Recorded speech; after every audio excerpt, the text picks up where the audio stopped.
Capítulo 31. Los trapos sucios siempre quedan en casa. El equipo de Bella y el equipo directivo que se desplazó acordaron un pacto de silencio absoluto. Los problemas de la familia quedan en la familia. Si aquellos dos locos lo destapaban serían los más perjudicados, pues desde luego el equipo que se quedaba había hecho piña. Finalizada la cena, Esther se encontraba con su ordenador, en uno de los sillones de entrada al hotel, completando información recopilada durante la charla previa a la presencia de los directivos. El presidente del Comité Olímpico Español, solicitó permiso para sentarse junto a la joven. Mientras tomaba posesión de su asiento, le indicó su deseo de conversar.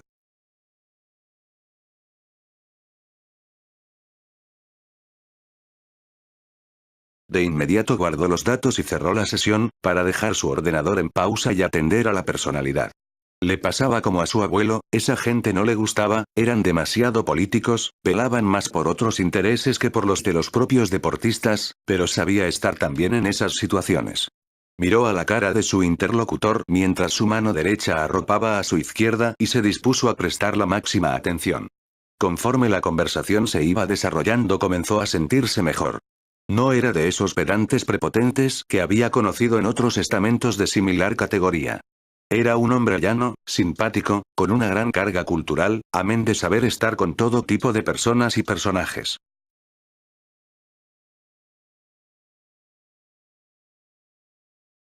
Le gustó la filosofía que emanaba en aquella conversación.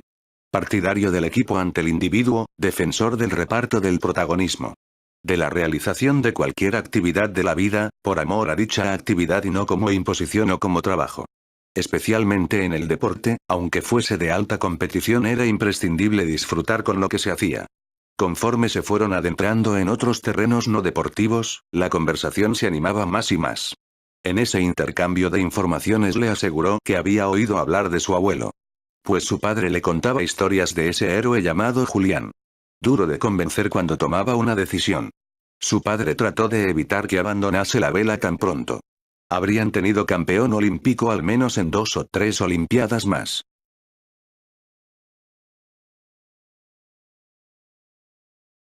Le mostró su deseo para que siguiera con entusiasmo y alegría por muchos años más. Convencido que superaría al abuelo. Aunque eso le importaba poco relativamente, aseverando que, como en cualquier faceta de la vida, el valor estaba en disfrutar.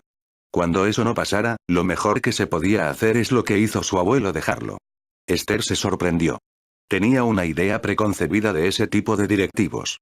Ahora recordaba que su yayo siempre le comentaba no juzgar a nadie sin comprobar cómo era, especialmente su reacción ante una equivocación.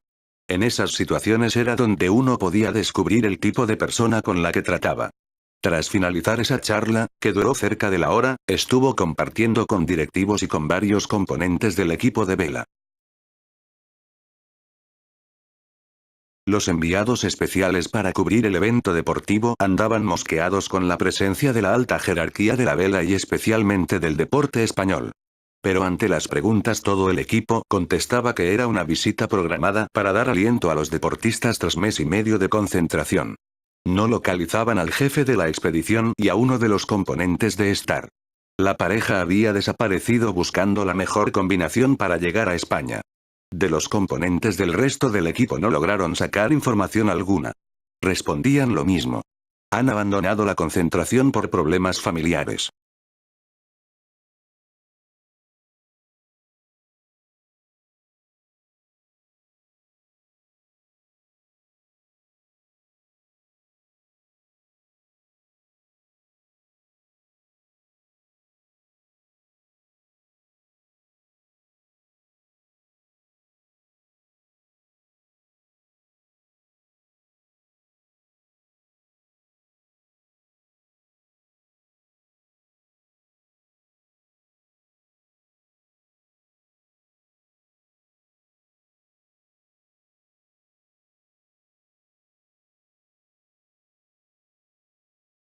Los reporteros más espabilados pensaron que con la jovencita sería más sencillo averiguar el verdadero motivo de la presencia de tanta jerarquía, coincidiendo con el abandono de esos dos componentes de la expedición, amén de su compañero de la clase láser, que tampoco estaba presente esas últimas horas.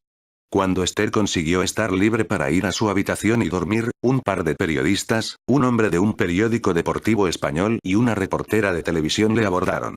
Solo eran un par de preguntas. Con su acostumbrada educación atendió a los medios de comunicación, regresando a los sillones de la entrada para comenzar más que la entrevista, el interrogatorio. Lo primero que abordaron fue dónde se encontraba su compañero de equipo.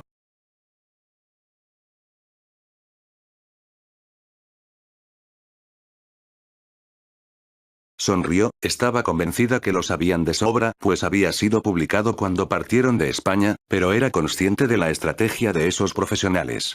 Les aclaró con esa sonrisa que solía mostrar, cuando alguien pretendía no saber una cosa. Se encontraba haciendo la selectividad en la embajada española. En la capital de la India. Tontearon como si se enteraran en esos momentos de la situación de Vicente y prosiguieron con la charla. El segundo punto de ataque se refirió a la presencia de los directivos en la India. La respuesta era clara, había sido consigna en el salón. Llevaban mucho tiempo fuera de casa, trabajando duro y la presencia de los directivos estaba programada para dar aliento a los deportistas y equipo técnico.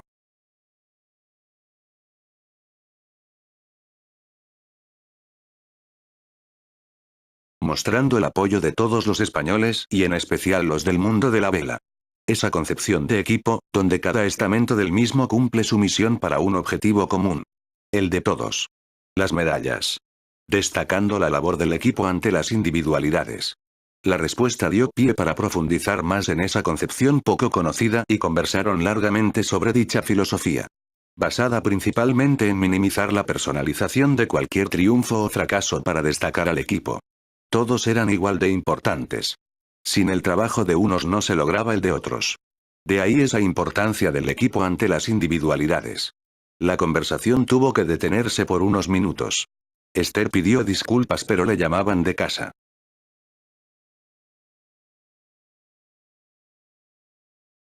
Habló con sus padres asegurando que todo funcionaba a las mil maravillas y que estaba disfrutando como nunca. Tras despedirse de su padre en primer lugar y luego de su madre le confesó a esta última. El abuelo estará orgulloso de mi comportamiento y actitud. Pero ya tendremos tiempo de hablar del tema. Finalizada la conferencia con sus progenitores, la reportera de televisión le preguntó por el tema.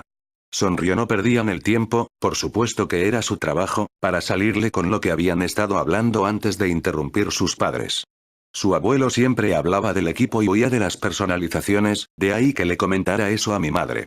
No se quedó muy convencida, pero esa cría contestaba aparentemente sin pensar y eso le daba mayor veracidad a lo expresado. Pero aún así no las tenía todas consigo.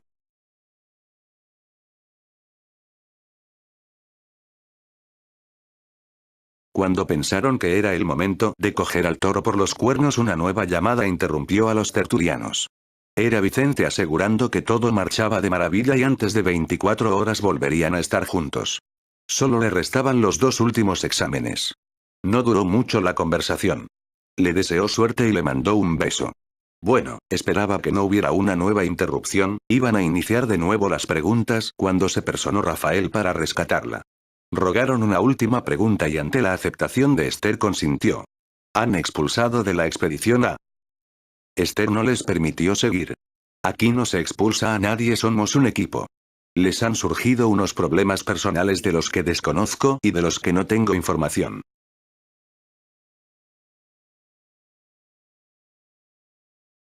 Y si ellos han preferido no revelarlos, nosotros no tenemos el derecho, ni el de insistir, ni el de indagar. Simplemente nos toca comprender su decisión. Pues seguro que les hubiera gustado seguir aquí. Uno no está dejándose la piel 4 años para, a falta de un mes, dejarlo por capricho. La rapidez, la fuerza, pero especialmente la convicción de lo que decía dejó a los periodistas descolocados. Se despidieron y en compañía de su entrenador subieron a las habitaciones.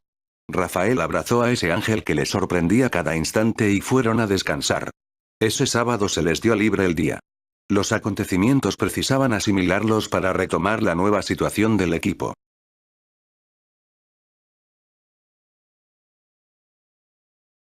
Por la mañana, tras unas horas de masajes y relajación, se metieron en la sala de reuniones para seguir exponiendo opiniones y correcciones a lo comprobado con cada clase. Había detalles comunes a todas, pero otras eran muy diferenciadas de una clase a otra. La jornada matutina fue altamente provechosa.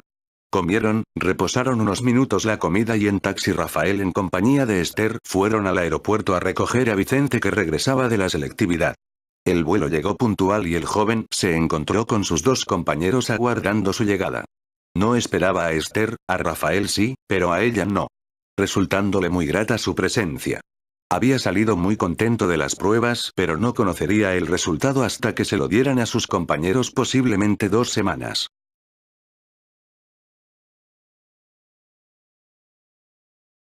De camino al hotel le fue contando todo lo sucedido en esos días. Se alegró que ese par de estúpidos se quedaran fuera. Ahora se podría convivir como un auténtico equipo. Le habló de la iniciativa de Rafael y de las consecuencias de las reuniones que tuvo toda la expedición de vela, donde vivieron un clima de equipo increíble. Pero de que se asombraba su amiga. Era capaz de resucitar a un muerto. Te juro que cuando has comenzado a contármelo me parecía increíble, pero cuando uno reflexiona se da cuenta que estando tú por medio nada es imposible. Eres nuestro ángel de la guarda. Trató de restar importancia a las últimas palabras, asegurando que eso era consecuencia de haber constituido un equipo. Pero Rafael, que andaba escuchando, los confirmó, reforzó y aumentó lo dicho por el muchacho.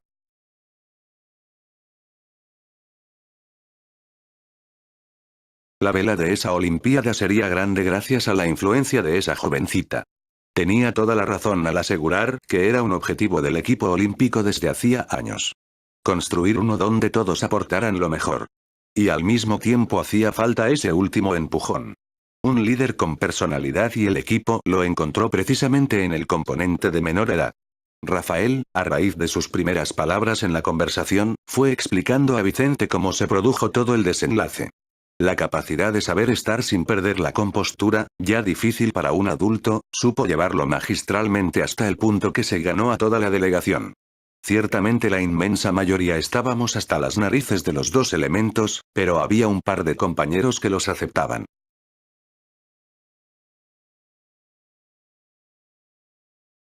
El comportamiento y la injusticia que pretendían llevar a cabo les convenció que eran un problema para el equipo. Luego habló de la charla que mantuvo con la Corte Mayor del Deporte de Vela y del máximo representante del deporte español. Todo eran alabanzas hacia la niña. Por fin llegaron al hotel pasando la tarde analizando los nuevos datos recogidos en esas reuniones con el resto del equipo de vela. Vicente estaba alucinado, nunca había ido a una competición con tanta cantidad de información. Pero sabía muy bien, pues Esther lo había comentado en varias ocasiones, en el momento clave tienes que decidir en décimas de segundo y aunque ya se parta con algo de ventaja con toda esa información luego te encuentras con la realidad de la regata.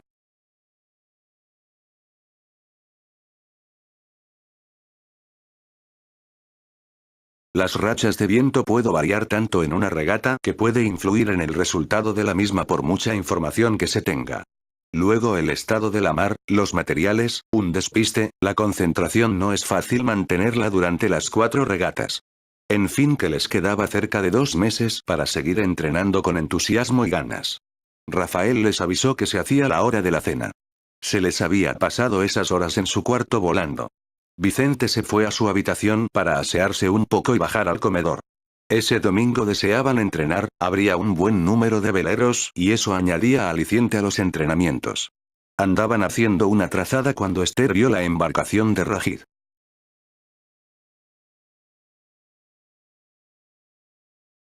Como pasó muy cerca de él se saludaron y quedaron en el comedor del club náutico cuando acabaran el entrenamiento. Precisamente el equipo de vela comía ese día en el restaurante del puerto deportivo.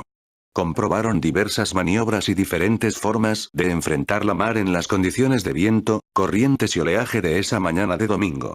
Duchados y con ropa de calle se acercaron a la cafetería. Hacía escasamente unos minutos que aquel lobo de mar se encontraba tomando unas cervecitas con uno de sus camaradas que le había acompañado en su salida a navegar ese día. Se saludaron y aquel viejo les confesó que andaba practicando consejos que aquellos muchachos les habían proporcionado y se quedó asombrado de su eficacia.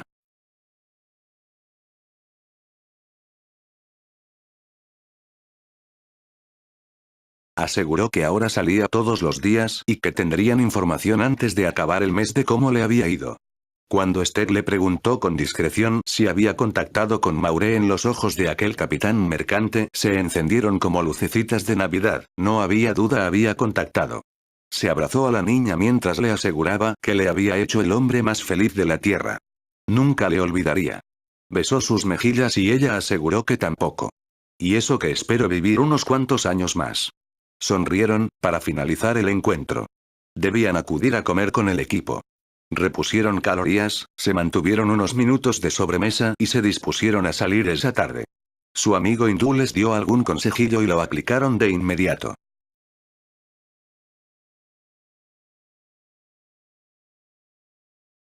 Solo uno les fue útil para el tipo de embarcación que utilizaban. Rafael andaba pendiente de nuestra pareja, estaba asombrado y había depositado mucha confianza en esos dos jóvenes. Cada día le sorprendían con alguna maniobra nueva. La jornada que pensaba que no haría nada novedoso, esa era la sesión que más cosas sacaban. Pero no era el único que los seguía, varios componentes de la delegación observaban también a la pareja.